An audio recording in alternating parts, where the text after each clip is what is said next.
오늘 금요 기도에 함께 나오신 모든 성도님들 주님 안에서 축복하고 사랑합니다. 아멘. 네. 제가 오늘 처음으로 일회를 보고 왔는데요. 네. 실제로 보니까 굉장히 귀엽더라고요. 네.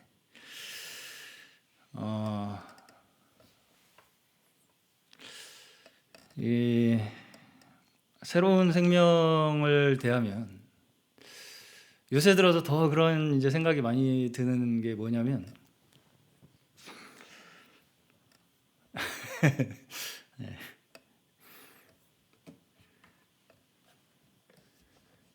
하나님을 더 충성스럽게 섬겨야 되겠구나.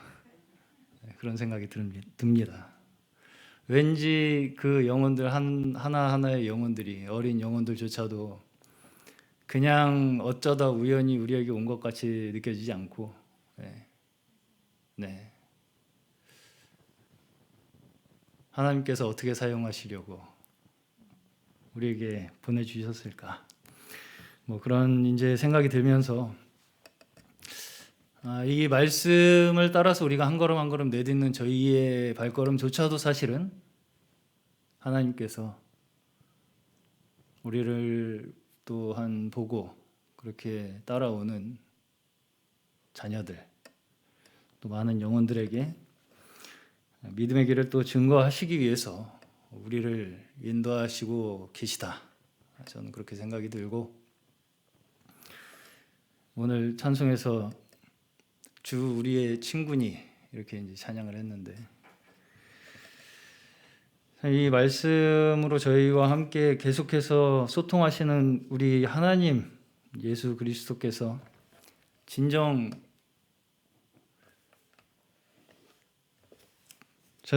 저는 이제 원래 친구가 저는 사실 많았는데 이 친구가 요새 없어졌거든요.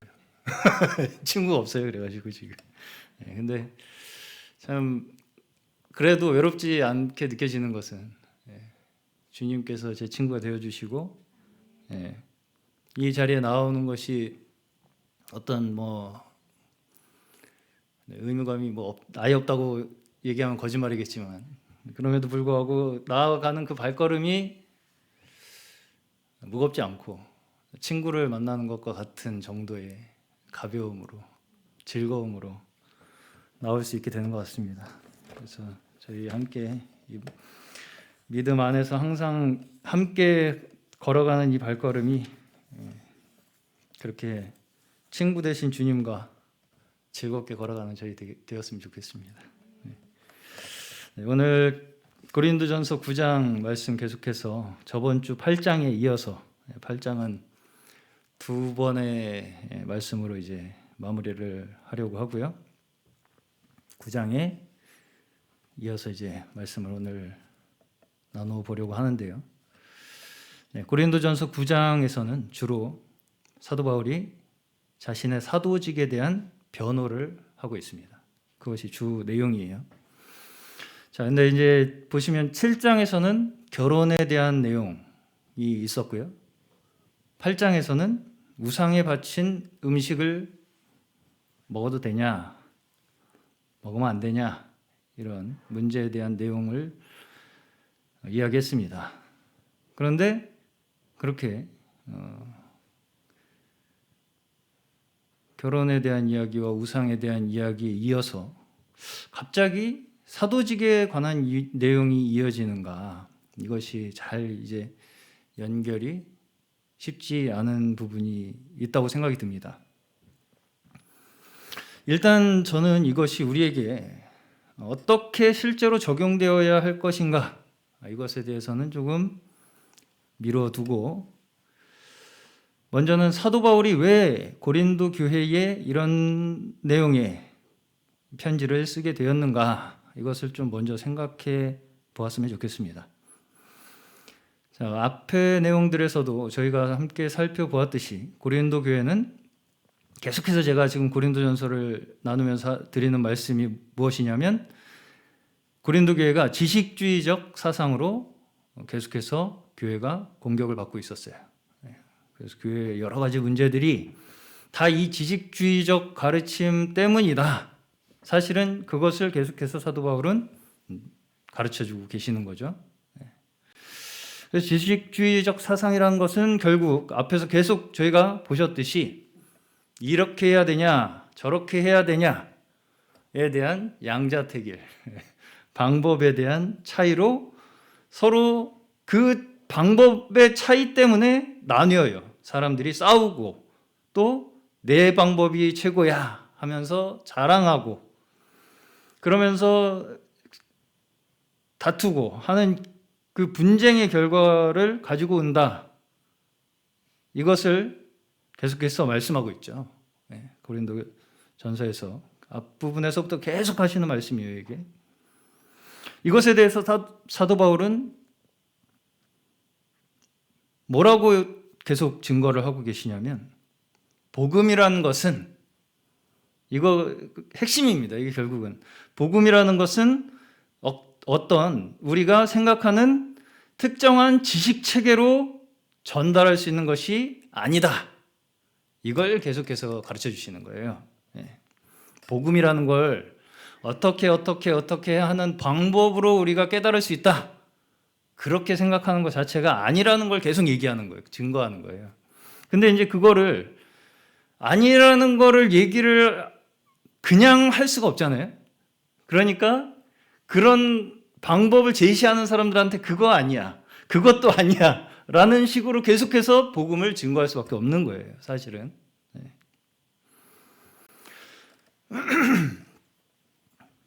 그래서 우리가 심지어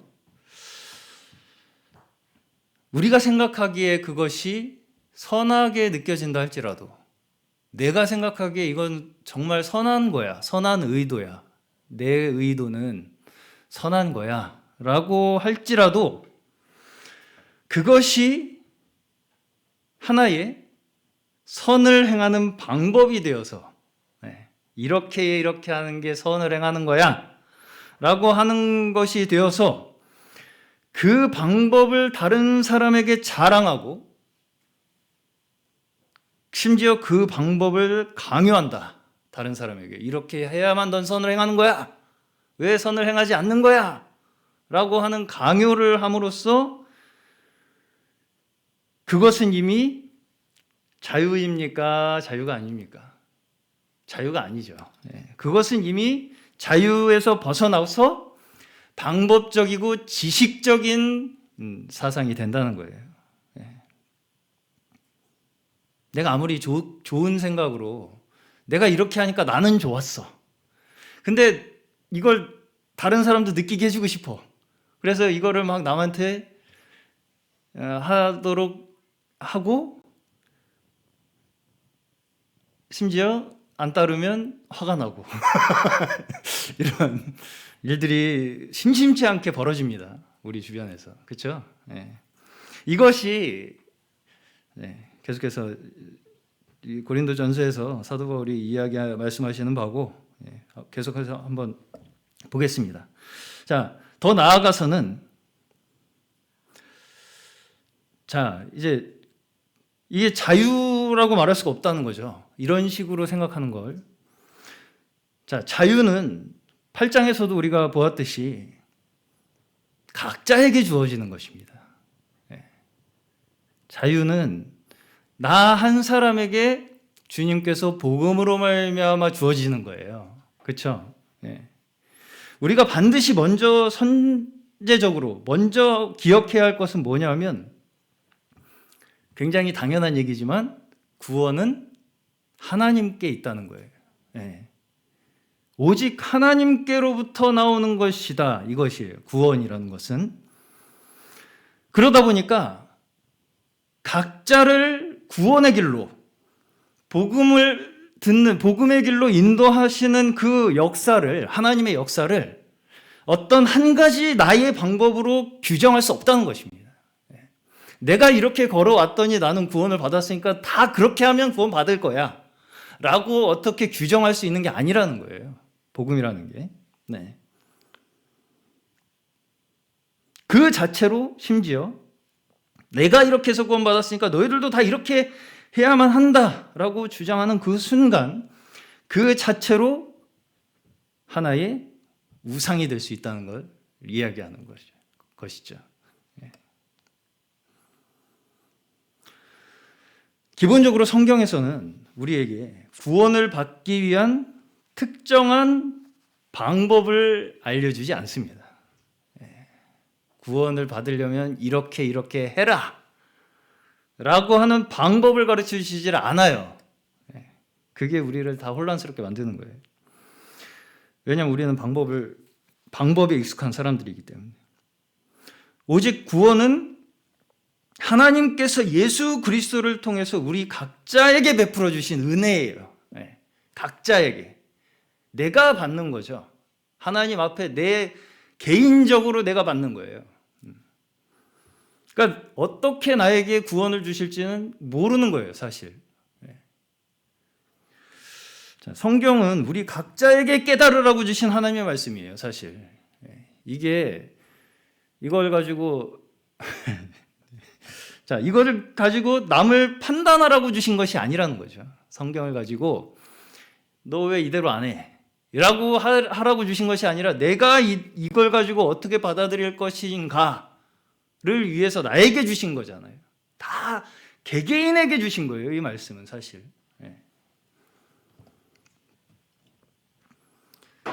그런데 이제 성경을 그렇게 남을 판단하기 위해서 주신 것처럼 대하는 것이 구약에서부터 유대인들이 율법을 대해왔던 방식이죠.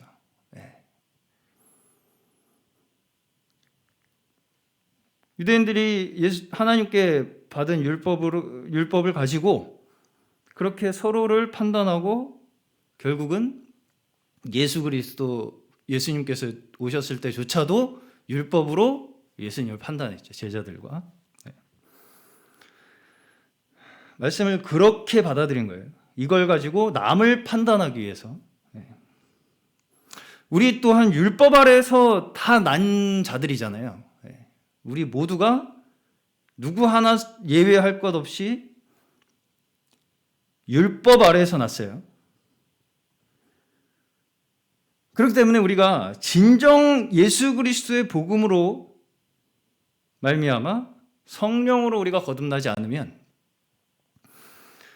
여전히 신약의 말씀이라도 우리는 율법의 관점에서 얼마든지 받아들이게 된다는 거예요.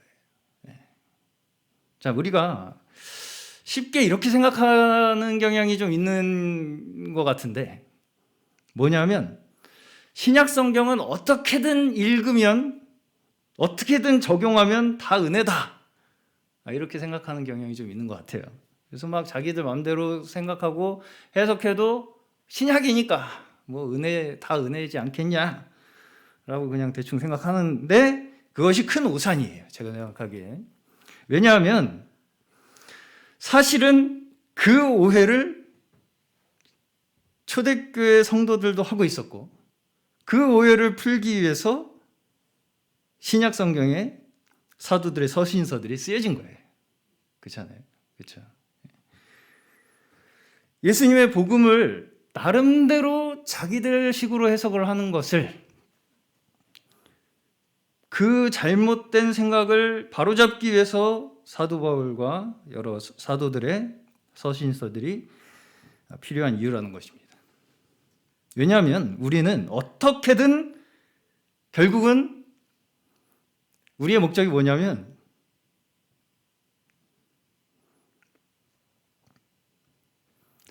구원조차도 내 것으로 만들어서 다른 사람보다 우위에 서고자 하는 본능이 있기 때문이에요. 구원이 마치 나에게부터 시작되는 것처럼 생각함으로써 다른 사람보다 우위에 내가 서겠다 라고 하는 본능이 누구에게나 있습니다. 이건 인간의 본능이에요, 제가 생각하기에. 자기만의 방법이 다 있죠. 자기를 구원하는 자기만의 방법이 다 있어요, 사람마다.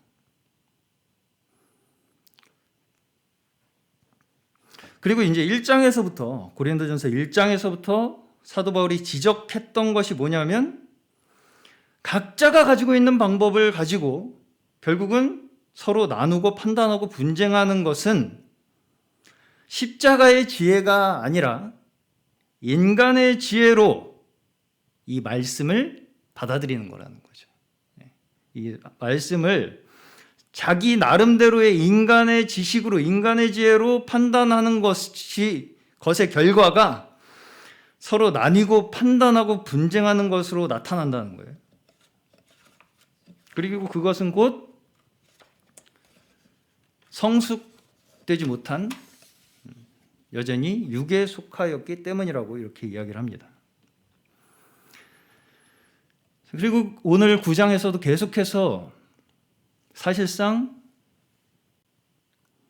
이 고린도 교회 성도들의 지식적 사상이 결과적으로 뭘 향하고 있는가를 얘기하고 있어요. 결과적으로 뭘 향하고 있느냐. 자, 이들이 스스로의 지혜로 계속 판단하잖아요. 서로 그리고 나누고 결혼을 해야 되냐 말아야 되냐, 우상의 제물을 먹어야 되냐 말아야 되냐, 이걸 가지고 계속 서로 편가르기를 해서 싸우잖아요. 판단하고.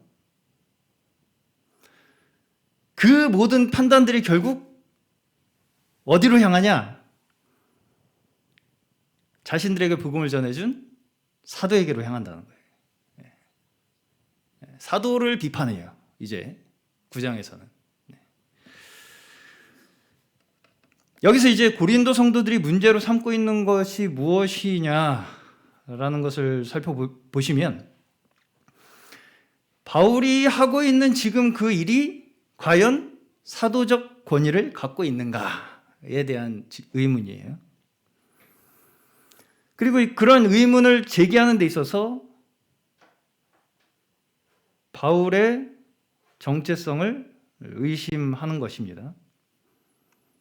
그러면서 뭔가 자신들이 생각하는 기준에 부합하지 않는 면들이 있는 거예요. 그렇죠?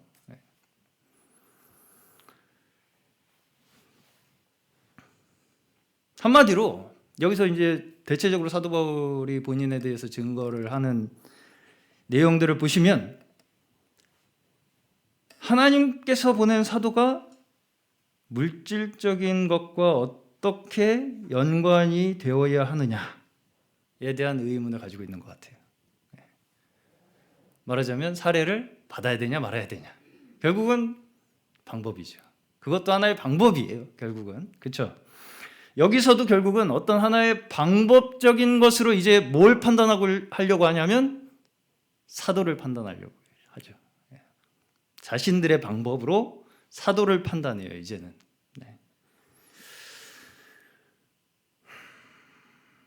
왜 이런 의문이 생겼는지를 우리가 생각을 해보면 결국은 바울이 전한 복음을 이들이 아직도 명쾌하게 깨닫지 못하고 있기 때문이에요. 자, 8장에서도 뭔가 나름대로 자기들은 성경적으로 믿는다고 하는 사람들이었어요. 그런 사람들이 자신이 가진 자유를 다른 사람들에게 함부로 적용함으로써, 그렇죠? 네. 우리는 우상이라는 거 아무 짝에도 쓸모없다고 생각하기 때문에 먹어도 된다라고 하는 사람들의 자유를 함부로 다른 사람들한테 적용을 함으로써 자신의 자유가 다른 사람에게는, 양심이 약한 이들에게는 시험거리가 될 수 있다, 이렇게 이야기를 했습니다. 이것이 복음을 제대로 깨닫고 자유를 얻은 사람일까요, 과연? 그 자유를 사용한 사람이? 네. 마치 자신은, 그러니까 여기서 사도 바울께서 제가 계속해서 말씀드리는 바는 지식적 사상을 가진 나름의 신앙생활을 한다고 하는 사람들에게 주는 말씀이에요. 그래서 마치 자신은 복음을 제대로 깨달아서 자유를 얻은 것처럼 스스로는 느끼지만 그것을 다른 사람에게 적용을 하려고 하는 그 순간 내가 얻은 자유를 다른 사람에게도 똑같은 방식으로 이렇게 해야 한다라고 주장하는 순간 그것은 이미 복음이 아니라 지식이 된다는 거예요.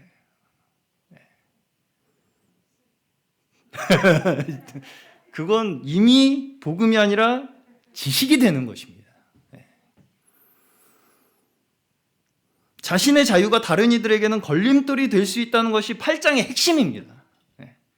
내 자유가 다른 사람에게는 걸림돌이 될 수 있으니까 이게 스스로는 자유라고 생각하잖아요, 나름대로.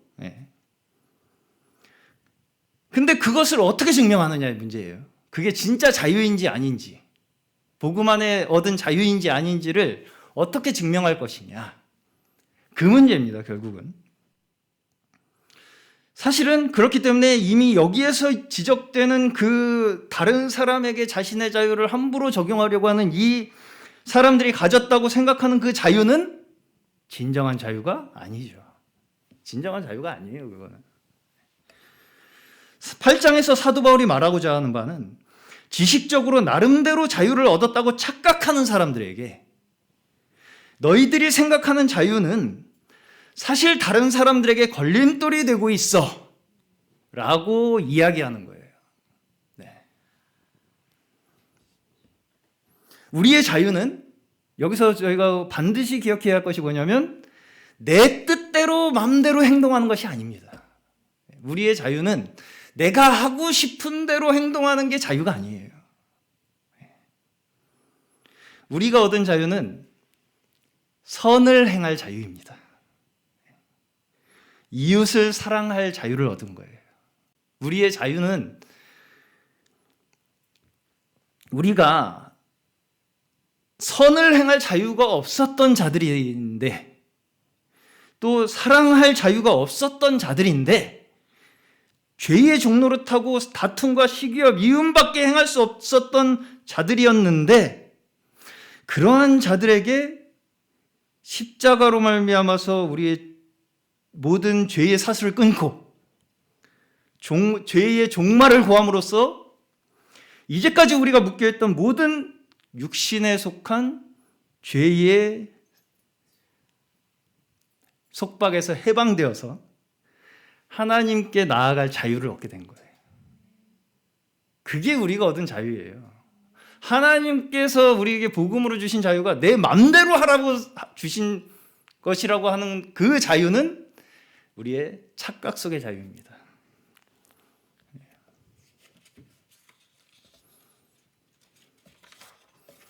그런데도 불구하고 여전히 하나님의 말씀을 자신의 의를 위해서, 내 의를 자랑하기 위해서, 그러니까 나는 이렇게 해서는 선한 사람이야. 나는 이렇게 했더니 구원받았어. 심지어 그런 것을 자랑하는데 자신의 자유를 사용하는 거예요.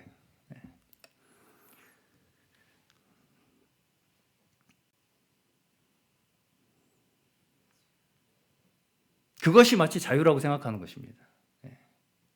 내가 이렇게 어떻게 해서 나는 이런 사람이 됐다. 그렇죠? 나는 이렇게 했더니 자유가 오더라. 그것을 자랑하는 거. 그게 자유인 것처럼 생각한다고요, 사람이. 근데 그렇게 해서 우리가 우리의 자유를 스스로를 위해서 결국은 그 스스로를 위한 거잖아요, 결국. 내 의의를 세우기 위한 거잖아요.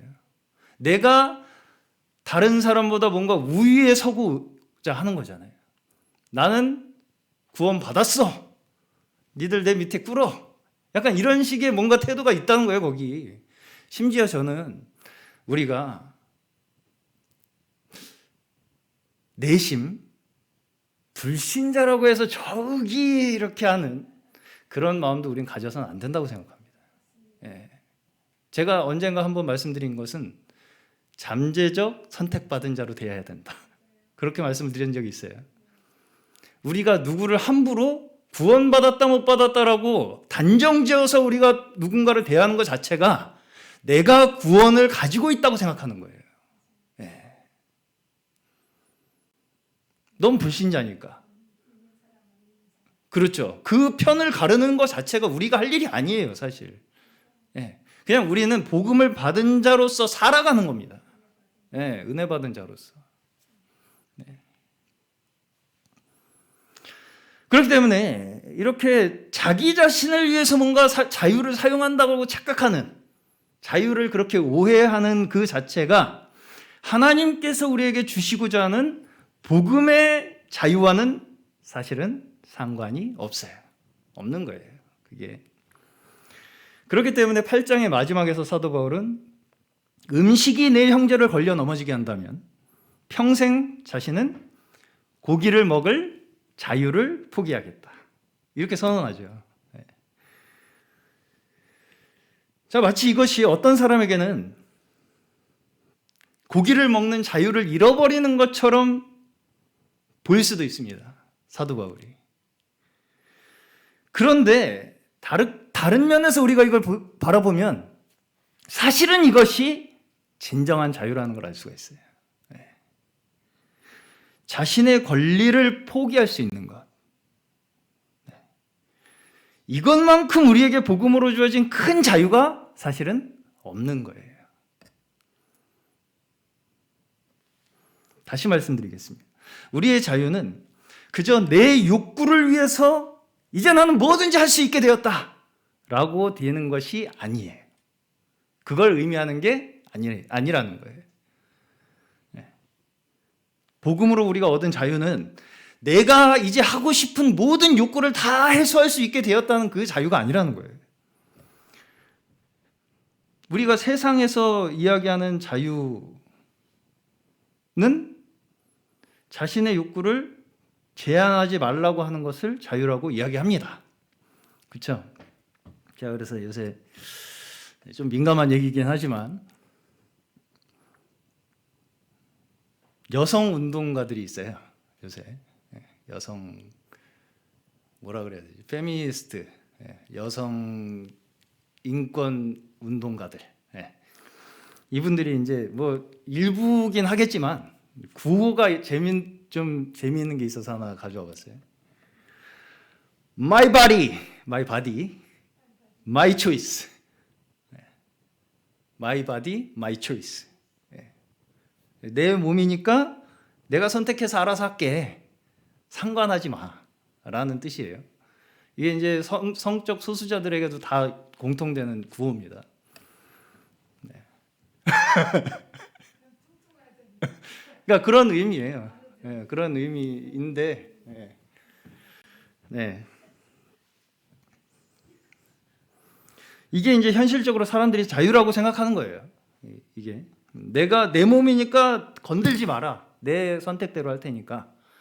라는 것이 이제 일반적으로 사람들이 그러니까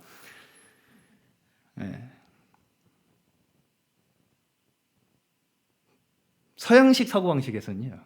우리나라에는 자유와 방종이 있잖아요. 그래서 자유와 방종을 헷갈리지 마라. 뭐 이런 말을 하잖아요, 우리는. 근데 이제 서양식 사고방식은 방종이란 사고방식 자체가 없다 그래요. 자유밖에 없어요. 방종이라는 것 자체가 용납이 안 돼요. 왜냐하면 너무나 자유가 당연한 거기 때문에. 내 뜻대로 내가 뭔가를 하는 것 자체에 대해서 뭔가 제한을 하는 것을 받아들일 수가 없습니다. 물론 그런 어떤 개념은 있겠지만 용어가 없다 그래요. 방종이라는 그런 용어가 없다 그래요. 자, 근데 모두가 내 몸은 내 거니까 건들지 말라라고 하는 식으로 모두가 살아간다. 과연 모든 사람이 이 세상 모든 사람이 다 서로가 내 몸은 내 거니까 건들지 마. 내 몸은 내 거니까 건들지 마라고 다 서로가 서로한테 그렇게 말하고 살아간다면 생각하고 살아간다면 과연 세상이 아름다워질까? 네, 그런 생각을 해봤습니다. 자, 고린도전서 7장에서 결혼에 관한 말씀은 바로 이 용어, 이 구호에 완전히 반대되는 말씀을 하고 있죠. 우리의 몸은 우리의 것이 아니라 하나님께서 값으로 치르고 사신 하나님의 것이라고 말씀합니다. 그리고 이제 거기서 이제 더 나아가서 하나님의 소유로서 우리의 몸이 사용되는 그 사용처가 어디냐? 이웃을 사랑하고 온전한 하나를 이루는데 사용되는 것이, 화평을 이루는데 사용되는 것이 우리의 몸의 목적이라는 거예요. 건들지 마 이게 아니라 내 몸을 기꺼이 화평을 위해서, 하나를 위해서, 사랑을 위해서 내어줄 수 있는, 내어주는 것이 하나님께서 우리에게 몸을 사실은 주신 목적이라는 것이죠. 자, 물론 우리에게 자유가 필요합니다. 자유가 있어야 해요. 그런데 이제 문제는 자유가 어떤 영역에서의 자유인가가 중요한 거예요. 어떤 영역에서 우리가 자유한가? 자, 자유와 방종을 어떻게 구분하겠습니까? 자유와 방종. 방금 제가 말씀드린 그런 건 자유입니까? 방종입니까? 이거 굉장히 말하기 곤란합니다, 사실. 우리 인간 스스로의 욕구를 기준으로 어디까지가 자유고 어디서부터는 방종이다, 이걸 딱 판단하기가 쉽지 않아요, 사실 우리 인간은. 왜? 욕구라는 것을 기준으로 생각하기 때문에. 분명 내가 생각하는 내 권리와 내 자유를 사용한다고 하는 것이 어떤 사람에게든 분명하게 또 피해가 될 수가 있습니다. 그래서 이제 세상에서는 그걸 법적 책임의 한계로 제한하죠. 그래서 어디까지는 자유다, 이 이상 넘어가면 넌 법적으로 문제돼 라고 하는 것으로 이제 제한을 해요. 서로의 행동을, 자유를 말하자면. 그럼에도 불구하고 방금 제가 말씀드린 여러 계층의 사람들은 여전히 자신의 자유를 찾기 위해서 투쟁을 합니다. 물론 자유를 위한 투쟁은 필요해요. 엊그저께 우리 대한민국의 독립을 위해 싸운 독립운동가들을 기념하기 위해 3.1절을 기념했죠. 그러한 분들로 인해서 우리가 또 이런 자유로운 또 나라에서 살아갈 수 있는 것도 감사해야 할 일입니다. 그럼에도 불구하고 근본적으로 그러면 진짜 자유로워졌는가? 이건 또 다른 문제라고 생각합니다. 진짜 우리가 자유로워졌는가? 자, 이스라엘 백성들에 대해서도 하나님께서 이집트에서 노예 생활을 하게 하셨잖아요. 바벨론의 포로 생활도 하게 하셨잖아요. 그러한 사건들을 통해서 하나님께서는 이스라엘 백성들에게 알려주고자 하시는 것이 무엇이었다고 저는 생각을 하냐면, 너희들이 진정 찾아야 할 자유가 어디 있는가를 그런 시간들을 통해서 그들에게 알려주고자 하신 것이라고 생각합니다.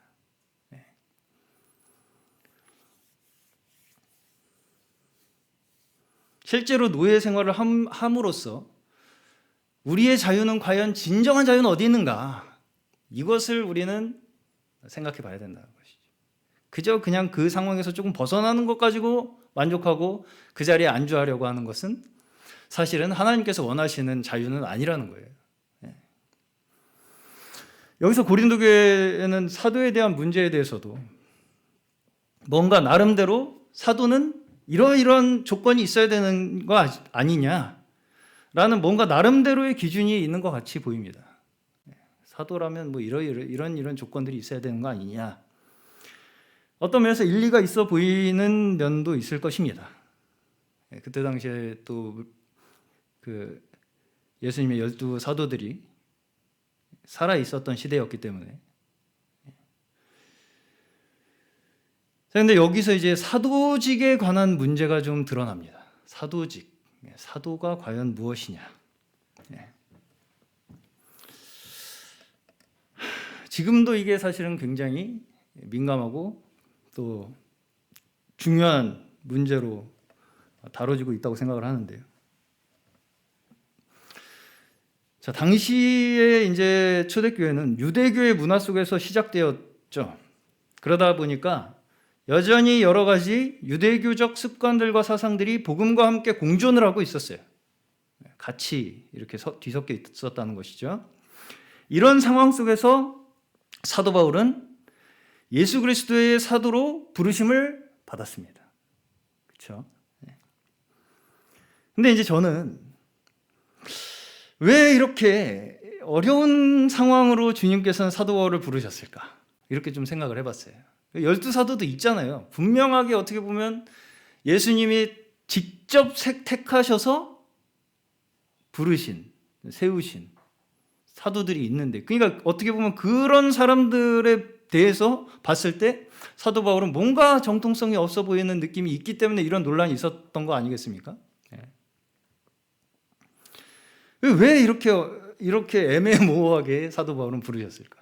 근데 또 그렇게 애매모호하게 부르신 사도 바울을 굉장히 신약의 거의 대부분의 서신서를 쓸 정도로 크게 사용을 하셨단 말이에요. 예수님을 만나고 부활 승천을 목격한, 직접 겪은 11 제자 외에 사도행전에서 유다를 대신해서 제비뽑기로 택하여진 사도가 누구죠? 누구예요? 퀴즈였어요. 마띠아. 네. 이 마띠아도 그 이후로 이름이 안 나와요. 그렇죠? 네. 아니 11사도, 그러니까 유다를 제외한 11사도도 몇몇 뭐 서신서 쓴 사도들과 이렇게 사도행전의 기록들 외에는 거의 대부분이 기록이 별로 없습니다. 성경에는. 그런데도 불구하고 사도 바울은 이렇게 사도적 정통성을 보장받지 못한 상황에서 다메섹 도상에서 갑자기 주님께서 오셔서 부르신 체험으로 사도의 사명을 수행하게 하시죠. 왜 이렇게 하셨을까? 네. 자, 여기서 이제 이 초대교회 성도들은 아마도 나름대로 사도는 어떤 조건이 있어야 한다는 기준들이 있었을 거예요.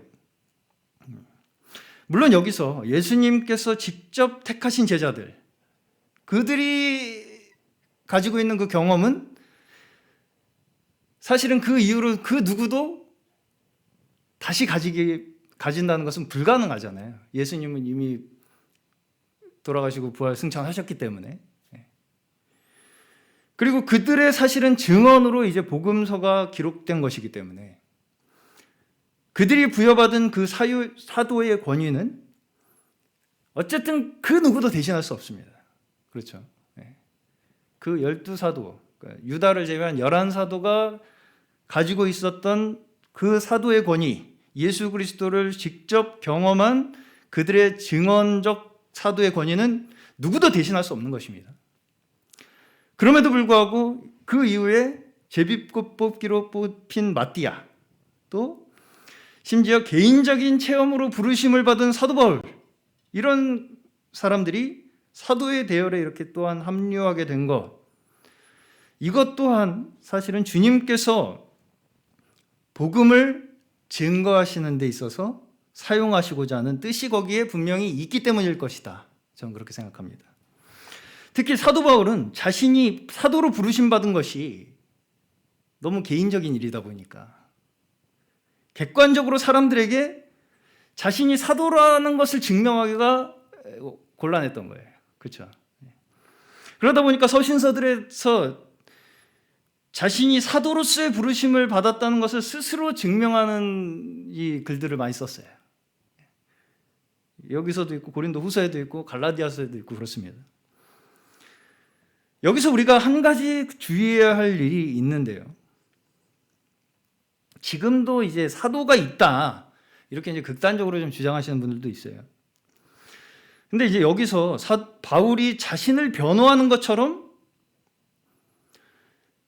그런 분들은 자신을, 이거 참 말하기가 미묘한데, 사도 바울이 이렇게 자신을 변호했으니까 나도 변호한다, 내가 사도라는 걸. 그렇게 해서 내가 사도라는 걸 주장을 해요. 그렇게 갖다 붙이는 거죠. 네. 혹은 어떤 분들은 우리의 인도자가 이 시대의 사도다. 왜? 내 마음속에 인쳤으니까. 네. 이렇게 주장하는 사람도 봤습니다.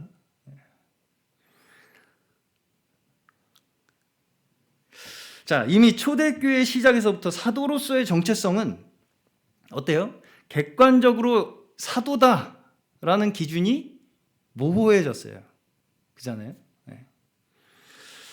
자, 12사도는 더 이상 존재한다는 것은 불가능하죠. 이제는 예수님께서 딱 뽑으시고 끝났기 때문에. 그렇다면 이제 자신이 개인적으로 주님께 부르심 받았다고 주장하는 것으로 모두 다 사도로 우리가 인정해 줘야 되냐? 이런 문제가 이제 남게 되는 것이죠. 자, 여기서 이제 이 문제에 대해서 사도 바울은 결론적으로 사도직을 보증하는 것은 성도들 자신이라는 거죠. 이것을 사도 바울은 지금 객관적으로 자신이 사도라는 것을 증명하지 않아요. 스스로 각자 개개인의 양심에 호소하고 있는 것입니다. 성도들의. 자, 이조차도 함부로 내 양심으로 누구누구가 사도다라는 것을 내가 증인으로 쓸게 하는 것조차도 조심하셔야 됩니다. 그런 것조차도 그렇게 굳이 주장할 필요가 없는 말이에요. 내가 그 말씀으로 정말 진정 복음을 받아서 진정한 자유를 얻었다면 그것으로 된 거예요, 사실. 네. 여기서 사도 바울의 논점을 우리가 정확히 알아야 합니다. 사도 바울은 자신이 전한 복음이 성도들의 양심에 정상적으로 뿌려졌다는 것을 확신하고 있어요, 지금. 그렇죠? 내가 전한 복음이 성도들의 양심에 정상적으로 뿌려졌다는 걸 확신하고 있고요. 이 말씀을 우리도 사실은 사도 바울이 증거한 복음으로서 우리가 깨달은 그 복음으로서 우리도 사실은 사도 바울이 사도라는 걸 인정해야 돼요. 그냥. 이걸 누가 앵무새처럼 쫓아간다고 해서 그 사람이 사도다라고 할 필요가 없어요. 우리는 더 이상 사실. 이 말씀 우리에게도 주시는 거잖아요.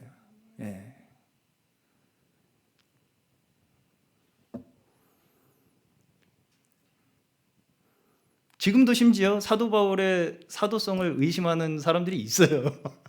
그걸 가지고 논쟁을 해요. 지금도 신학적으로. 그럼에도 불구하고 이 사도 바울께서 우리에게 증거하신 그 복음이 너무나 확실하잖아요. 이때 당시에 이 사도 바울의 복음이 너무나 급진적이었어요, 사실. 이 유대교, 이제까지 그때까지 있었던 그 유대교적 모든 전통을 다 뭐라 그래야 될까요? 뿌리 뽑고 진정 그리스도의 십자가의 복음으로써 우리가 구원받을 수 있다는 것을 강력하게 주장한 사도이기 때문에 그때 당시에 심지어 그리스도인들조차도 이 사도 바울이 전한 이 복음이 진짜 맞는 건가? 이런 의구심을 갖게 되는 그런 분위기 속에 있었다는 거죠. 그럼에도 불구하고 이 사도 바울의 이 가장 본질적인 십자가의 복음, 이것을 진정 받아들였다면 거부하지 못할 것이라는 확신이 사도 바울에게는 있었던 거예요. 그리고 그 확신에 입각해서 그들의 양심에 대해서 호소하는 것입니다. 그렇죠? 그 복음을 받은 너희들의 그 양심, 거기에선 알지 않느냐? 이게 정말 복음이라는 것을. 이걸 객관화하겠다는 게 아니에요, 지금 사도 바울은. 객관적으로 난 이제 사도, 다 이 세상 만방이 나 사도라는 걸 다 알려라. 모든 사람이 너희가 사도라는 걸 알고 따를 수 있도록. 이게 아니라 너희들은 알지 않냐. 내가 전한 그 복음으로 인해서 너희들의 마음속엔 그 복음이 씨앗이 뿌려지지 않았냐. 라는 걸 양심에다 호소하는 거잖아요. 이 사람이 사도라는 것을 내가 증인 쓸 테니까 당신들도 그렇게 인정하고 믿어라 라고 하기 위해서 이렇게 이야기하고 있는 것이 아니라는 거죠. 네. 사도 바울조차도. 다시 한번 말씀드리면 말씀은 우리 듣는 당사자 각자 개개인을 위한 것입니다. 네. 각자의 양심에 직접 이야기하는 거예요. 말씀은. 네. 사도 바울도 마찬가지고요. 누구 딴 사람한테 증명하기 위해서 우리한테 알려주는 게 아니고요. 너 알아들으라고. 우리의 마음속에 있는 그 양심에다가 그 복음에다가 호소하는 것입니다. 그것을 객관적 증거로 삼으려고 하는 그 순간 계속해서 이야기하던 것이지만 다시 또 하나의 방법이 되고 마는 거예요. 지식이 되고 말고요. 끝으로 사도 바울이 자신의 사도직을 변호하는 근거를 이제 어디에다가 두고 있느냐? 결론적으로 자신의 권리를 포기하는 것입니다. 하나님의 사역자는 결국은 자신의 권리를 포기하는 자입니다. 여기에서 명백한 증거가 나타나요. 자신의 어떤 작은 것 하나 포기하지 않으면서 자신을 사도다, 사역자라고 스스로 주장하는 것은 순서가 맞지 않은 거죠. 그저 이 사도 바울의 말을 입으로 반복하는 것뿐입니다. 이 사도 바울은 이미 자신의 권리를 다 포기하면서 교회를 섬겼던 사람이에요. 그것을 증거로 내세우는 것입니다. 그죠?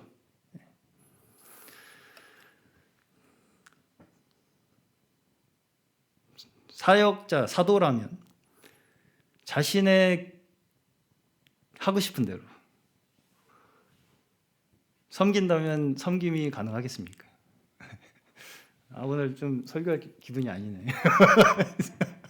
오늘 좀 예배 드릴 맛이 안 나서 이제 오늘은 좀 쉬어야겠다. 그렇게 해서는 섬김이 이루어지지가 않겠죠. 그러한 자유잖아요. 저도 어떻게 보면 이 사역자들도 그런 자유라고 본인이 스스로 생각할 수 있지 않겠습니까? 나도 피곤하면 쉴 자유가 있지 않습니까? 좀 기분이 그러면 좀 저도 기분에 따라 행동할 권리가 있지 않겠습니까? 이런 얘기를 하는 거잖아요, 사실 사도 바울께서도. 그러나 이 모든 권리를 난 포기하겠다. 왜? 복음을 위해서.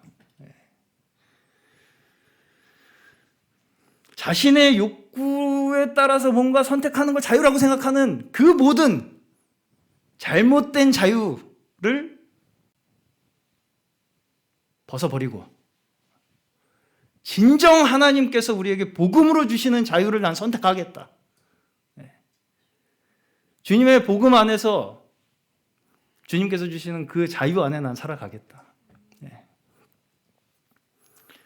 그래서 먼저는 스스로 우리가 주님을 섬긴다라고 하려면 그 무엇보다 우리의 삶에 복음을 우선 삼고 복음이 목적이 되어야 되죠. 우리의 삶의 목적. 왜? 복음이 우리에게 진정한 자유와 기쁨을 가져다 주니까. 이것을 이 세상에 전하기 위해서 살아가는 것이 우리 주님을 섬기는 자들 아니겠습니까? 그것을 위해서 작은 우리의 뭔가 이 땅에서의 나름대로 자유라고 생각했던 것 좀 그냥 내려놓는 거예요. 그냥 더 큰 자유를 얻기 위해서. 그래서 복음이 온전하게 전달되게 하기 위해서 복음이 내가 어떤 것을, 그러니까 사도 바울도 여기서 이렇게 하는 게 자유야, 이건 내 권리니까 침해하지 마 라고 하는 그 순간 복음이 온전히 전달되기 어렵다고 생각하는 거겠죠. 왜냐하면 그게 또 다른 방법이 되어버리니까. 그러니까 복음이 온전히 전달되게 하기 위해서는 내가 가진 어떤 방법, 권리, 자유라고 생각하는, 사람들이 자유라고 생각하는 그 모든 것들을 포기하는 그 삶의 자세에서 복음의 전달자로서의 자격이 주어지는 거예요, 사실은. 어떤 뭐 단체의 리더가 자신이 사도라고 뭐 이렇게 사역자라고 하면서 자신의 어떤 작은 그 원함을 포기하지 않고 자기의 어떤 하고자 하는 그 방법들을 포기하지 않으면서 스스로를 그렇게 사도다, 사역자다라고 주장하는 것은 이 사도 바울의 이 논조와는 전혀 맞지 않는 거예요, 사실은. 그리고 근본적으로 우리가 이 포기의 길 있죠. 나의 권리를 포기하는 이 길은 주님께서 가신 길이에요. 보좌의 권위를 버리시고 그 권리를 버리셨잖아요. 그것이 우리에게 자유가 된 거거든요. 주님께서 만약에 자신의 권리를 포기하지 않으셨으면 우리에게 자유가 없어요. 그 원칙이, 그게 십자가의 원칙이잖아요. 그 원칙이 우리에게도 사실은 지금도 똑같이 적용이 된다는 거죠. 이 십자가의 길을 걸어간다는 생각을 한다면 우리가, 특히 사역자들이 주님의 십자가를 전달하려고 한다면 주님께서 걸어가신 그 복음의 길, 십자가의 길, 그것이 결국은 내가 이 땅에서 조금 가지고 있는 그 권리와 자유를 내려놓음으로써 진정한 화평과 진정한 사랑과 진정한 하나를 이루고자 하시는 그 예수 그리스도의 복음의 길을 걸어가는 것이다 라고 믿습니다.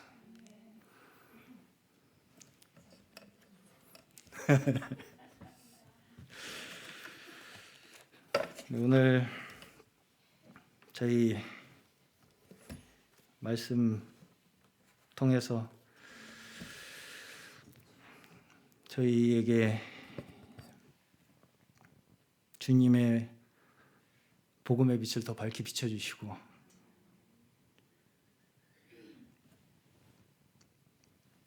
더 한 걸음 우리의